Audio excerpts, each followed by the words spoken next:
तर नमस्कार मित्रांनो, स्वागत आहे तुम्हा सर्वांचं परत एकदा आपल्या यूट्यूब चॅनलवरती। तर मित्रांनो, व्हिडिओ जो तो लेट झालेला आहे, पण व्हिडिओ आपण घेऊन आलेलो आहे। तर ह्या व्हिडिओमध्ये आपण रॉयल एनफील्ड मेटिओर 350चं संपूर्ण माहिती जाणून घेणार आहोत। व्हिडिओ जो तो शेवटपर्यंत बघा आणि चॅनलवरती नवीन असेल तर लगेच आपल्या चॅनलला जे ते सबस्क्राईब करून घ्या। बाकी गाडीची प्राईस जी आहे ना तुम्हाला स्क्रीनवरती या ठिकाणी बघायला मिळून जाईल। बाकी रेड आणि ब्लॅकच्या कॉम्बिनेशनमध्ये जे आपल्याला बाईक जी ती बघायला मिळणार आहे।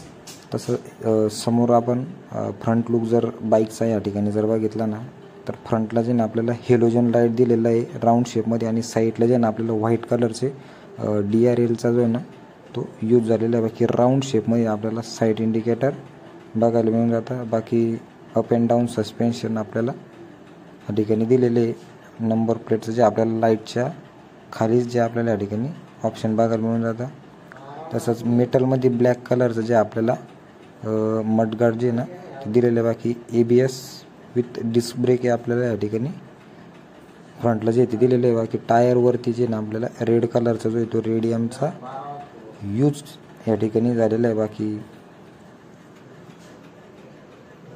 या साईडला जर आपण बघितला ना, तर सस्पेन्शनवरती जे ना आपल्याला रिफ्लेक्टर दिले आहे। बाकी टायर साईज जर आपण बघितली 100, 90, 19 जे आपल्याला या ठिकाणी ट्यूबलेस टायर जे आहे ना फ्रंटला या ठिकाणी बघायला मिळून जातात। बाकी व्हील तुम्ही या ठिकाणी बघू शकता, एक युनिक असा जो आहे तो लुक दिलेला आहे। बाकी साईड गार्ड जे ना आपल्याला ब्लॅक कलरमध्ये जे हार्ड साईड गार्ड जे ना ते दिलेलं आहे। तसंच इंजिन स्पेसिफिकेशन जर आपण बघितलं 350 cc जे ते आपल्याला इंजिन बघायला या ठिकाणी मिळतं।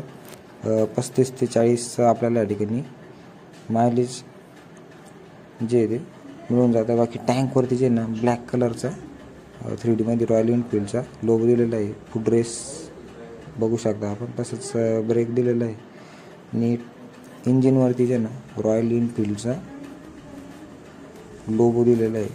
आणि खाली जो आहे मित्रांनो पूर्ण ब्लॅक कलरचा जो आहे तो यूज झालेला आहे। बाकी मेटिओर 350चं जे आपल्याला व्हाईट आणि रेड कलरमध्ये जे कॉम्बिनेशनमध्ये जे ना ते स्टिकरिंग या ठिकाणी साईडला जी ना ती यूज झालेली आहे। तसंच इंजिन तुम्ही या ठिकाणी बघू शकता, एक दमदार आणि मोठं इंजिन जे आपल्याला बाईकमध्ये बघायला मिळून जातं।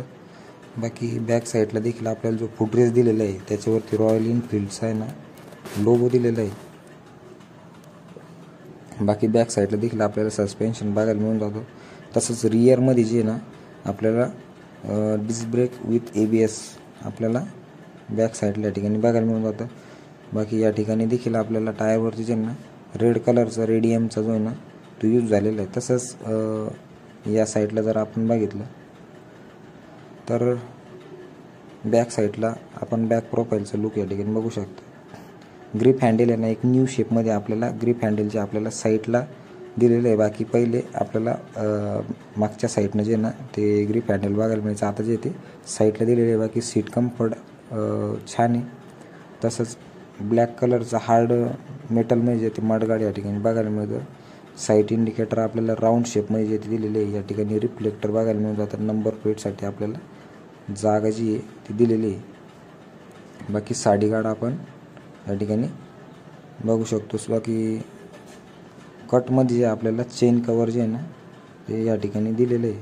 तसंच टायर साईज जर आपण बघितली 140, 70, 17चे जे आपल्याला बॅक साईडला ट्यूबलेस टायरचा जो आहे ना तो यूज झालेला आहे। बाकी या साईडला फुटरेसवरती देखील आपल्याला रॉयल एनफील्डची बॅजिंग बघायला मिळून जाते। मेटिओर 350ची जे आपल्याला ब्लॅक रेड कॉम्बिनेशनमध्ये जे ते बॅजिंग या ठिकाणी दिलेली आहे। बाकी टँकवरती ना रेड टँकवरती 3D मध्ये जे ते ब्लॅक कलरची बॅजिंग दिलेली आहे रॉयल एनफील्डची। बाकी टँकचा लुक तुम्ही बघू शकता। 15 लिटरचा जो आहे ना तो फ्यूल टँक आपल्याला या ठिकाणी बघायला मिळून जातो। बाकी मीटर कन्सोल जर आपण बघितलं 160चा जो आहे ना आपल्याला स्पीड लिमिट या ठिकाणी मीटरमध्ये बघायला मिळून जातं। बाकी की जर आपण बघितली ना तर सिंपल अशी की दिलेली आहे। तसंच या साईडला आपल्याला इंजिन क्विल स्विच आणि इंजिन स्टार्ट बटन या ठिकाणी बघायला मिळतं। राऊंड शेपमध्ये साईड मिरर दिलेला आहे। बाकी या ठिकाणी आपण बघू शकता कीवरती ना मित्रांनो जो रॉयल एनफिल्डचा लोगो दिला ना तो पर्सनली मला खूप जो येतो छान वाटलेला आहे. की तुम्हाला कसा वाटला कमेंट करा. बाकी या साईडला आपल्याला लाईटचं जे ते ऑप्शन बघायला मिळणार तो हॉर्न आणि साईड इंडिकेटर. बाकी समोरच्या आपल्याला 5 लाईट या ठिकाणी ऑप्शन जे ते फ्रंटला या ठिकाणी बघायला मिळून जातं. बाकी साईड लुक जो आहे ना एक जबरदस्त जो आहे तो लुक या ठिकाणी उठून दिसते गाडी. बाकी टँकवरती जी बॅजिंग आहे ना ती एक नंबर दिसते. मित्रांनो तुम्हाला कशी वाटली कमेंट करा त्या टँकवरच्या बॅजिंगसाठी. बाकी फ्रंटला जे ना आपल्या मित्रांनो सिंगल हॉर्न आहे ना या ठिकाणी यूज झालेला आहे फ्रंटला. बाकी साईड गार्ड जे आपल्याला फुल हार्ड मटेरियल म्हणजे आपल्याला बघायला मिळून जातं. बाकी ओव्हरऑल तुम्हाला गाडीचं लुक कसं वाटलं कमेंट करा. आणि चॅनलवरती नवीन असेल तर लगेच आपल्या चॅनलला सबस्क्राईब करून व्हिडिओ शेअर करा.